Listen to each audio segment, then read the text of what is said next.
आप सभी मातृशक्तियों को, मेरे भाइयों को, यहाँ पर उपस्थित समस्त जनप्रतिनिधि व पूर्व प्रधान जी,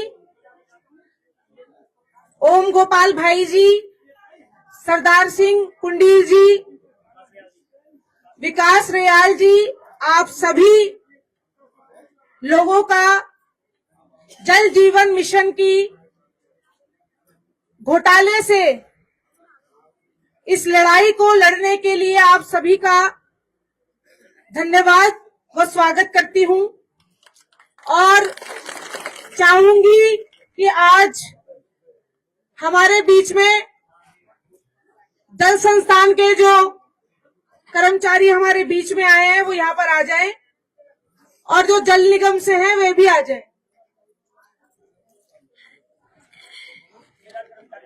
और जल निगम मुनि की रेती, जल निगम मुनि की रेती से कोई आया है?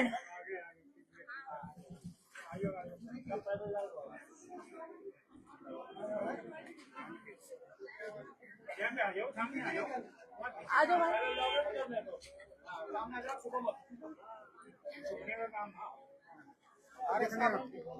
जल निगम मुनि की रेती से, क्योंकि मुनि की रेती से कौन है? जल निगम मुनि की रेती से है कोई? मुनि की रेती से कोई नहीं है। हमने जल निगम मुनि की रेती को भी ज्ञापन दिया था।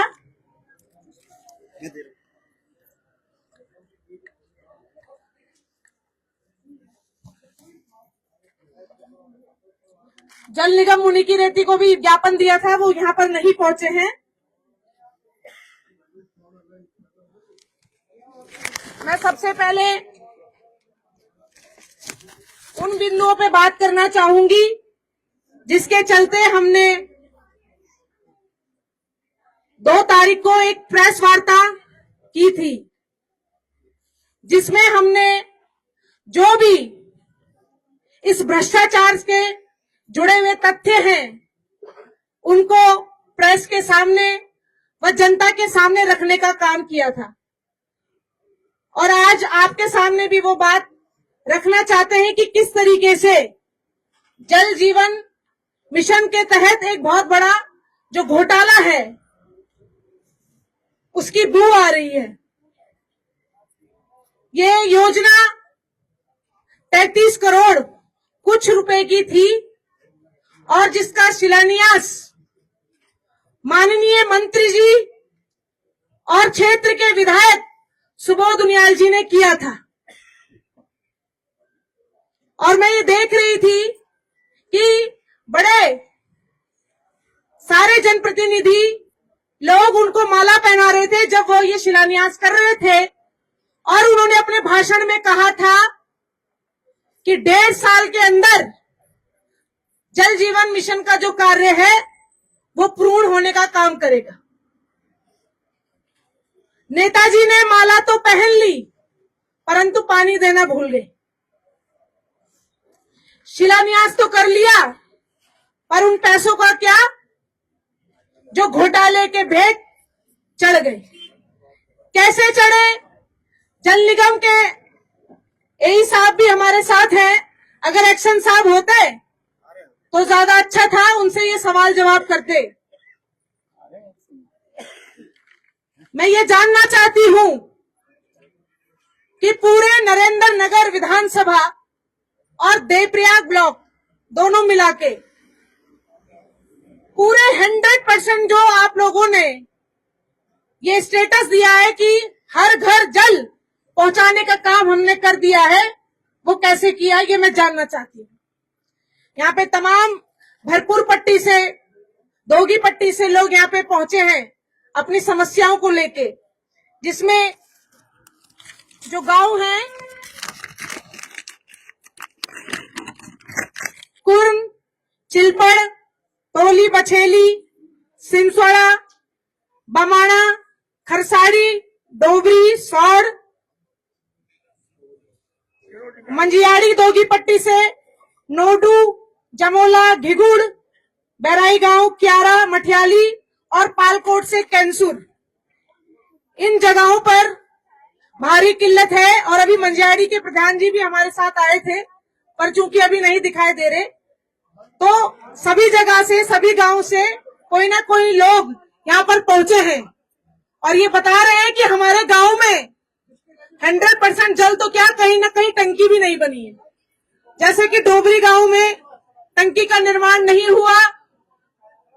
मान्यवर, आप बताइए कि किस तरीके से 100% कार्य आपने पूरा कर लिया। सौड़ गांव में टंकी का निर्माण नहीं किया गया, बमाणा गांव में टंकी का निर्माण नहीं किया गया, डोबरी में टंकी का निर्माण नहीं किया गया, टोल में एक टंकी का निर्माण हुआ तो दूसरी का नहीं हुआ। चमराड़ा में भी नहीं हुआ, चमराड़ा में भी नहीं हुआ, सकनी में भी नहीं हुआ। तो जहां अभी आप लोगों ने टंकी तक नहीं बनाई, वहां आपने ये कैसे लिख दिया कि 100% कार्य पूर्ण हो चुका है? इसका जवाब हम यहाँ से जानना चाहते हैं।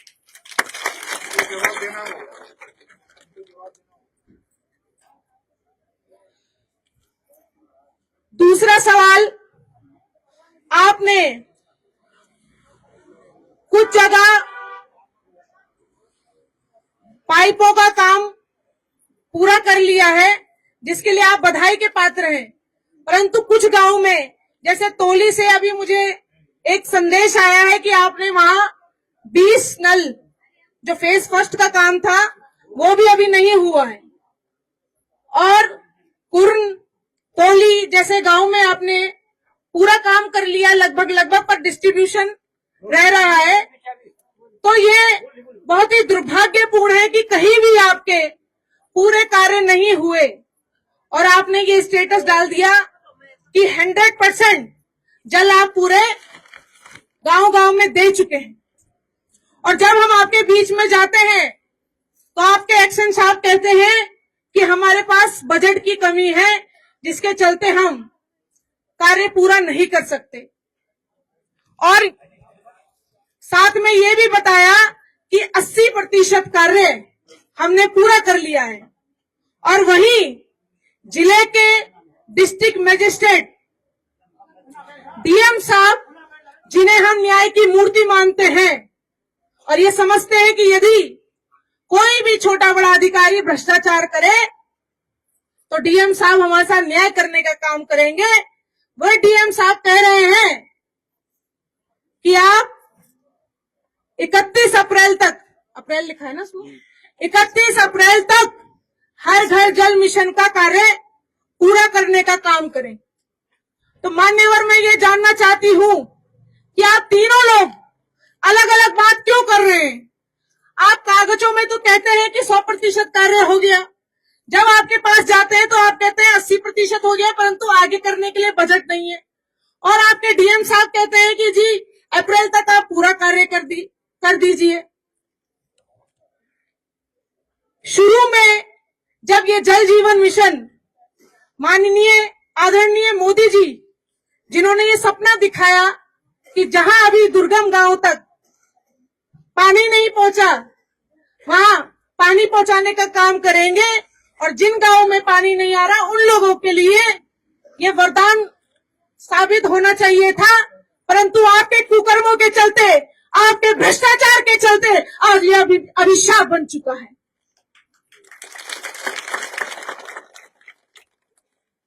करोड़ों का बजट केंद्र से आते आते आखिर हमारे गांवों तक क्यों नहीं पहुंचा, ये हम जवाब आज आपसे यहां से मांगते हैं।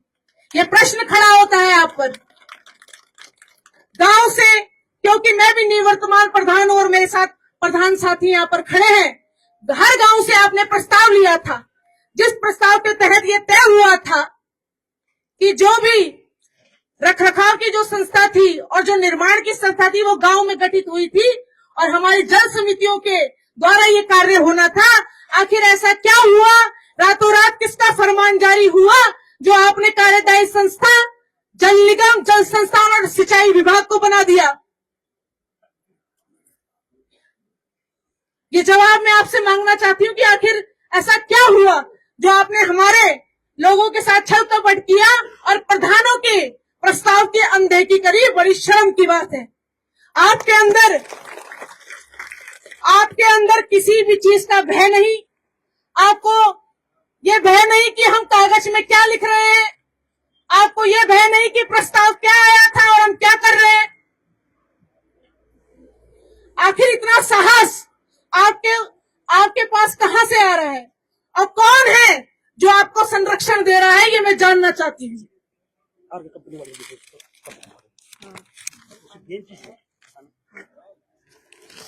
और दूसरा, मैं ये जानना चाहती हूं कि जब आपने ये टेंडर दिया तो आखिर ये कौन है? आरके कंपनी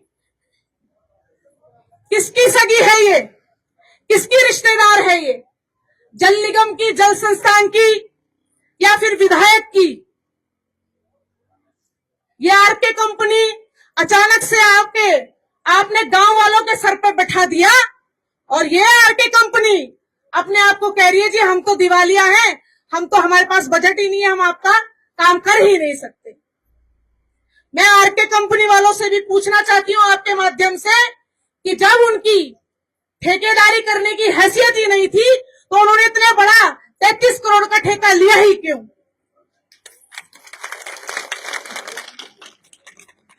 पचास प्रतिशत सरकार 33 करोड़ रुपए में से आपने बताया, आपने ये पर्चा दे रखा है लिख के, एक्शन साहब ने खुद लिखित रूप में लिख के दे रखा है कि हमने 50% जो फंड है वो आरके कंपनी को रिलीज कर दिया। मैं आरके कंपनी से ये पूछना चाहती हूँ कि 50% आपको जब पैसा पहुंच गया तो आप क्या चाहते हैं कि सरकार आपको पूरा 100% दे दे तब आप काम करेंगे? आखिर जो बॉन्ड था, जो आपके बीच में एग्रीमेंट हुआ, जो गाइडलाइन थी, आप क्यों जनता के सामने सार्वजनिक नहीं कर रहे?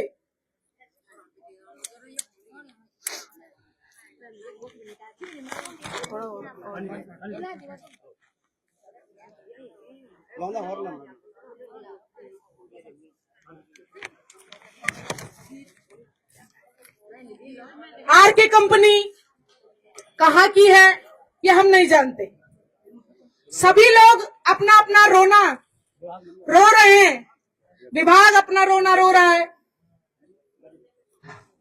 आरके कंपनी अपना रोना रो रही है, पर बीच में पिस तो जनता रही है ना।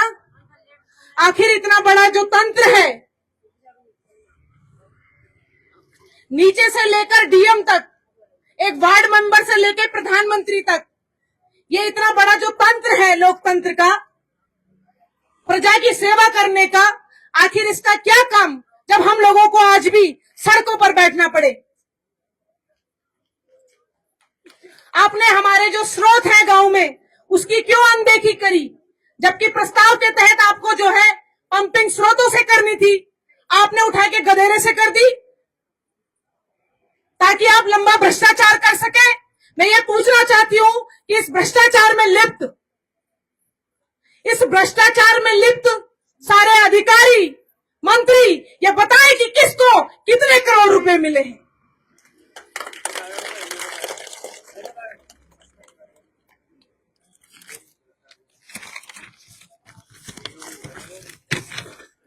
ये बड़े करिश्मा की बात है कि मेरे गांव में, ओम गोपाल भाई, सरदार भाई, मेरे गांव में कोई करिश्मा नाम की लड़की नहीं है, परंतु इन लोगों की साइड पे ये लोग बता रहे हैं कि करिश्मा नाम की लड़की मेरे गांव में फिटर है, मेरे गांव में प्लम्बर है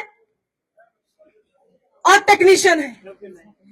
ये करिश्मा कैसे हो गया ये मैं नहीं जानती। हमने जब सुबह एक्शन साहब से पूछा था इस बारे में कि करिश्मा या नीमा रावत कौन है, तो उनका ये जवाब था कि ये समिति के सदस्य हैं। ये कौन सी समिति? उनके भ्रष्टाचार की समिति के सदस्य है। कहाँ से नियुक्त होते हैं? बिल्कुल, मैं इसलिए बोल रही हूँ, खड़े हैं जल निगम से खड़े हैं, ये बार बार पीछे क्यों चले जाते हैं भाई? मैं आपके सामने प्रश्न रख रही हूँ सर, आप लिख लें और एक एक का उत्तर देना पड़ेगा आज आपको। विभाग द्वारा ये कहा गया है कि भ्रांति फैलाई जा रही है।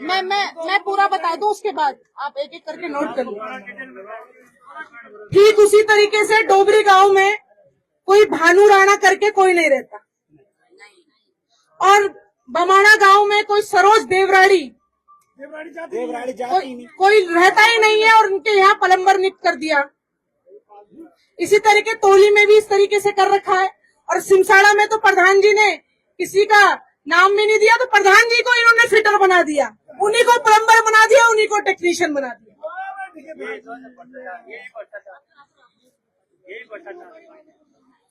तो इतनी बड़ी जो आपने, इतना बड़ा जो साहस आपने हमारी जनता के पैसों को लूटने का किया, आखिर मैं ये जानना चाहती हूँ ये साहस आपको कहाँ से मिलता है? आपको रातों को नींद कैसे आती है? लोगों के हकों का पैसा लेके आपको शर्म आनी चाहिए कि आप गरीब लोगों के पैसे को पता नहीं कहाँ कहाँ आप लगा रहे हैं, किसकी सेवा कर रहे हैं। आपको जनता की सेवा के लिए चयनित किया गया है, ना कि आपके मंत्री और विधायकों के लिए, जिनके कहने पे आप ये सारा भ्रष्टाचार कर रहे हैं मौन साधे हुए। दूसरी बात, जो एक्शन साहब हैं बेलवाल जी, वो हमारे बीच पहुंचे नहीं है, क्योंकि वो बीच में पहुंचने लायक ही नहीं बचे। वो समझ चुके हैं कि मेरी चोरी पकड़ी गई, इसलिए आज वो यहाँ पर उपस्थित नहीं है। और मैंने एसपी के लिए एक पत्र लिखा है कि जो बेलवाल जी हैं, जिन्होंने 3 महीने पहले, यही आप लोग थे सारे, 3 महीने पहले क्या बोला था एक्शन साहब ने, आप ही बता दीजिए, क्योंकि जब मैं बोलती हूँ तो ये कहते हैं राजनीति कर रही है। तो जनता बताए, जनता तो राजनीति नहीं कर रही है ना, जनता बताए कि एक्शन साहब ने उस दिन क्या लिख के दिया था, बताइए आप लोग। बोलिए आप क्या बोला उन्होंने?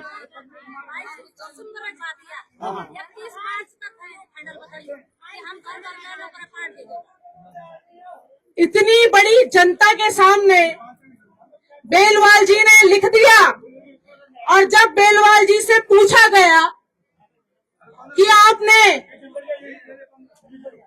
ये जो 3 महीने के लिए लिख के दिया था, क्यों लिख के दिया, तो बेलवाल जी कहते हैं जी इतनी बड़ी भीड़ लेके आए थे इसलिए मैंने लिख दिया। जैसे कि ये जो भीड़ थी वो भेड़ों की थी, इंसानों की नहीं थी, इसलिए उन्होंने हमको बेवकूफ बनाया और हमें गुमराह करने का काम किया। और मैं गुमराह करने के आरोप में बेलवाल जी को एसपी से मांग करती हूँ कि इन्हें आप इन पे मुकदमा दर्ज करें, और डीएम साहब से ये अपील करती हूँ इन्हें सस्पेंड करें, जिससे कि एक नजीर पेश की जाए और जनता से जो भी है वो झूठे आश्वासन ना दे सके।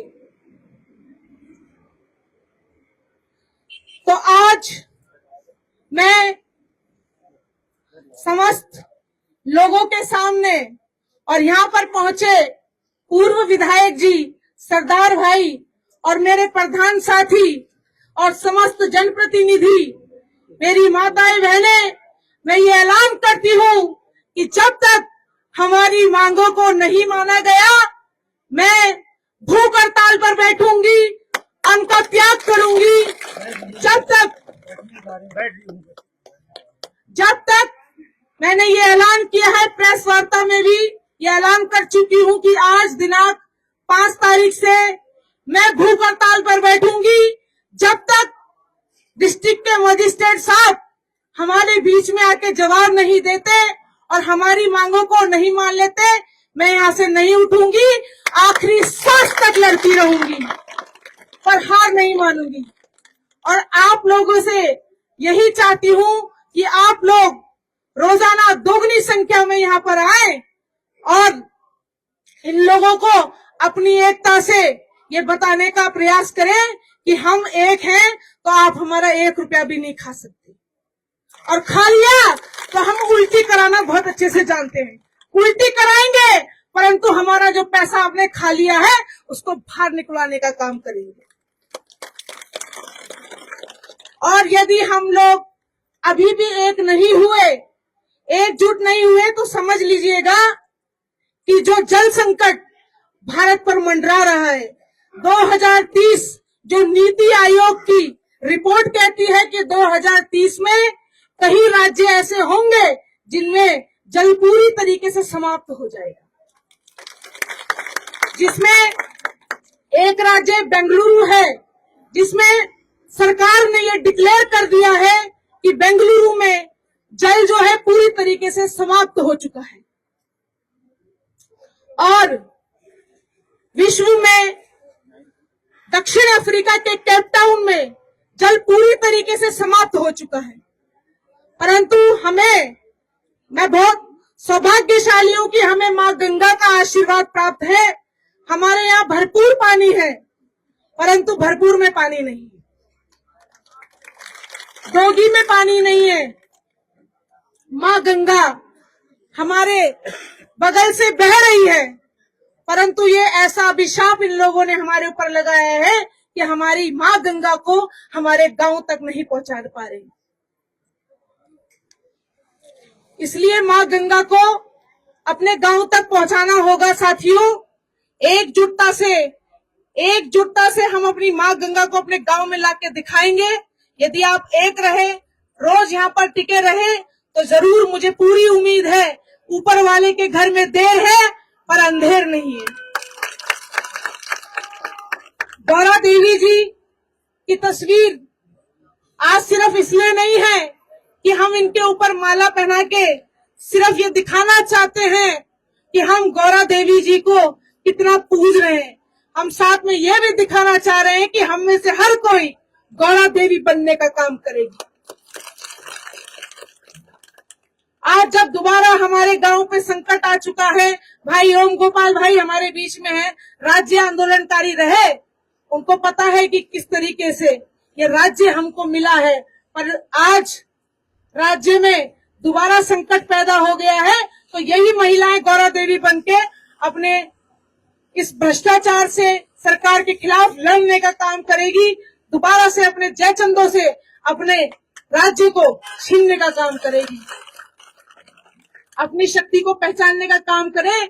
लोग आपको गुमराह करेंगे, हमें गुमराह नहीं होना, हमें उनकी बातों में नहीं आना। ज्यादा से ज्यादा ये लोग क्या करेंगे? हम शांतिपूर्ण धरना दे रहे हैं, हम कोई चक्का जाम नहीं कर रहे हैं, हम भूख हड़ताल कर रहे हैं। ज्यादा से ज्यादा क्या होगा? ये फिर भी हमें जेल पहुंचाएंगे? कोई बात नहीं।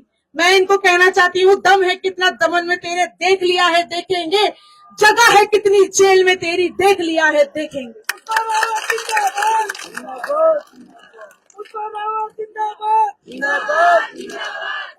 संघर्ष करो, हम तुम्हारे साथ हैं। संघर्ष करो, हम तुम्हारे साथ हैं।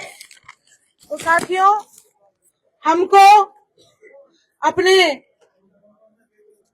जो एक क्यारकी में शिवपुरी कोडेला में है, यहाँ पूरी तरीके से जल जो है वो सूख चुका है।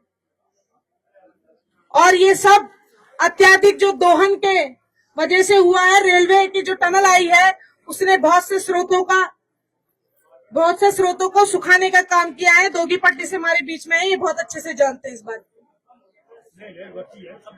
तो वो अपनी लड़ाई लड़ रहे हैं कि उनके धारे का पानी सूख चुका है। तो आगे आप समझिए, अभी नहीं लड़ेंगे तो विकट स्थितियां पैदा होंगी, तब आप पछताएंगे कि वक्त रहते अपनी लड़ाई लड़ लेते तो पानी आज गांव में आ जाता है। इसलिए कष्ट तो बहुत है। अंत में मैं यही कहना चाहती हूँ कि कष्ट तो बहुत है रोज यहाँ आने में, बैठने में, परंतु मैं ये समझती हूँ जो आप दूर दूर तक पानी भरने जाते हैं और जब 10-10, 15-15 दिन तक आपके घरों में पानी नहीं आता, तो उससे बड़ा कष्ट नहीं है।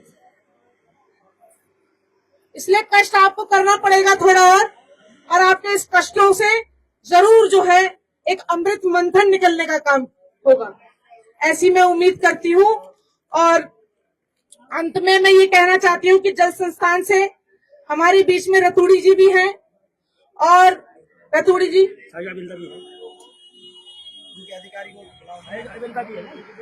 रतूड़ी जी यही जल संस्थान नहीं, उनके अधिकारी कहाँ हैं? रतूड़ी जी भी हमारे बीच में हैं, और ये जल संस्थान से हैं और जल संस्थान मैंने पहले भी बताया कि 35 साल पुरानी जो योजना है उसको ढोया जा रहा है। फिर भी मैं ये कहना चाहूंगी, हमारा काम किसी अधिकारी की सिर्फ टाइम खिंचाई करनी नहीं, जो अच्छा काम कर रहा है हम उसकी प्रशंसा भी करते हैं। उन्हीं में से एक व्यक्ति है, वो है रतूड़ी जी। जब से अमित रतूड़ी जी आए हैं जल संस्थान में, तब से थोड़ा बहुत उस कपड़े को सिल के ही सही पर पानी मिल रहा है गांव को। तो मैं चाहूंगी कि आगे हमारे को वैकल्पिक व्यवस्था दी जाए और हर घर जल के लिए हमको ठोस, ऐसा नहीं कि ये झूठा आश्वासन दे दिया, हमको एक ठोस आश्वासन चाहिए, तभी हम यहाँ से खड़े उठेंगे। जय हिंद, जय भारत, जय उत्तराखंड।